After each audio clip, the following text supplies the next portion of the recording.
My Mother's Shoe, a fable of violence and fear. I was a child, maybe 6 years old. My brother was there as well, 8 years old, my little sister and my mother, silent, statuesque, graceful. I was walking through a wood decorated with red berries and frost embedded in an edgy green backdrop. I was on my own, moving ahead. I could sense that we would not be alone for much longer, the four of us. After a few moments, I reassembled with my family and we walked out of the forest, on a path, frosty, brown, towards a large clearing, away from our car, which was in the other direction. I don't know why we were headed that way. Suddenly, behind us, dozens of cars recruited, blocking the path back into the woods, where our car was waiting for us, and even more people jumped out of the cars with an energy that made me silent and careful. They gesticulated like untamed beasts, their arms ranging widely, their bodies needed space to express themselves. Women, men, shoving heads onto heads, rubbing their foreheads against one another, and I could feel that we could not walk in that direction. Not in this constellation. It would be too easy. My mother's breathing changed as she turned her head and shortly glanced at her unnatural surroundings, how the entire end of the clearing was stomped on by masses of people that belonged together and purposefully united for a cause unknown. I didn't dare to speak to my mother, interrupt her thoughts. I could sense that she was brooding. Her breathing was irrational, and I was too scared to ask her what we should do. My little sister looked at me and nothing stirred. I held her hand, and then my mother's face distorted, disturbed, invisibly outraged. My brother was being harassed by one of them, an adolescent, maybe 16, 18 years old. My mother suppressed a gesture of her hand covering her mouth and adopted a glacial demeanor, grabbing both my sister and me, shoving us together. My brother was walking backward, faced with this young man, brutal, small, yet vigilant and threatening, loaded with a destructive energy, a lust to induce fear, to see on this little boy's face the effect of his terrifying mannerisms. He might have been drunk, might have been drugged, but he could walk, function, exacting his movements towards my brother, holding out his hands and arms, playing with his voice and his tongue. My brother tried evading him, but he followed him and copied every gesture until he started addressing my brother, who was gasping for air. "Where did you put my gun?" He cut my brother's body off as he went left, as he turned right, as he ducked. My brother didn't know what to answer. He had no idea what he was talking about, what he wanted. My mother was assessing the situation, bearing the lot in mind, all those crowds behind us. He was one of them. My mother needed to be strategic.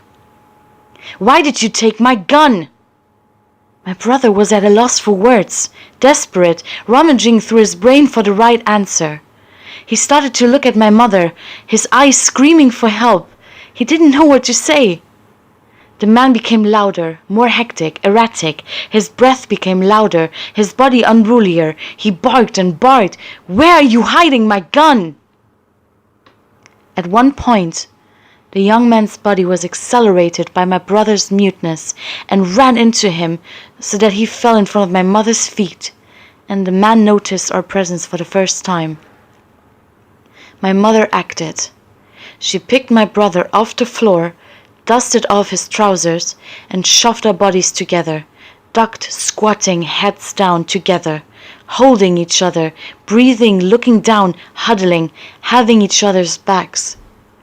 After the circle had been formed, she positioned herself in front of us and spread her arms above us as widely as she could. She erected her body and became a giant shadow. The young man snorted. He was done talking and inquiring. He turned towards my mother with his deformed walk and assumed a boxing position. his knees bent, arms bent, face squinting, mouth distorted, and hit my mother in the face. Walking 1 step, 2 step, on 1 foot, the other foot, my mother did not move an inch. It was a slap. My mother composed her face, immediately, irrevocably. And he moved, his quest intensified, challenged, he rose and ducked. My mother was motionless. He pretended that her hands were fists too.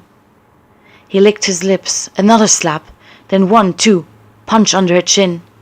My mother bit her tongue. She kept breathing rhythmically, closing her eyes, opening them, assessing.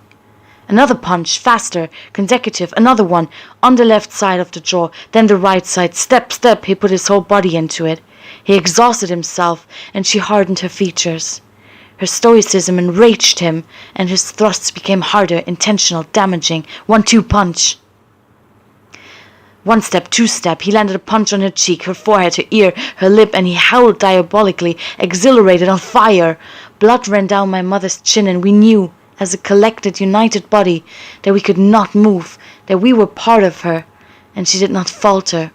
She was our protector. She had examined the situation, and so we trusted her, and refused to move, and kept listening to the horrifying numb sounds his fists made on my mother's face, the cracked bones, teeth, the pounded flesh, my mother's substance. My stomach burned for her. My brother was crying into the muffled air of our circle, hearing my mother's courage. My sister thought we were in a game and looked at me. I shut my eyes tightly, pressing my lips upon each other. He became bored with my mother's passivity, annoyed even at her resistance, as if he didn't exist, as if he were of no consequence to her. So he turned around, stood erect, and with a swift yet precise move, he landed his final punch, his determined fist, on my mother's nose. And her dress was flooded with her blood, her nose broken. I heard the sound of it. My mother's lips had never been redder. He disappeared, content, accomplished, unsatisfied, on the hunt, without remorse, memory, or acknowledgement. When he was out of sight, we loosened our circle, stood up, held my mother's hand, my brother right, my sister left, and I walked with her. We formed a tight row. Something changed in my mother's appearance, attire, her posture, and her movement. She was fast, determined, invincible, and unstoppable. Our hands were glued to the power within her body, and we walked toward the crowd who became attentive to us, especially my mother's energy and face, and we did not acknowledge their presence. We became an insurmountable mammoth. Eyes straight ahead, body straight ahead, never deviating. People started to evacuate the path as we approached the route with our car in sight. I understood what she had done, what she had accomplished. She had guaranteed us all passage. She had paid for it. She had earned the face to march out of here with us. She understood what she had to endure, the lesser evil, quietly, what she had to look like, how she needed to be branded, how to become untouchable in confrontation with that crowd. Then my mother's shoe fell off her foot. She didn't even realize it. Still walking, overtowering everybody who gazed at her in unexpected confusion. The air had been clear, the elements in our favor. But my sister, for an instant, looked at my mother's foot, still not realizing the situation, broke the spell, and screeched, "Mommy, your shoe! You lost it!"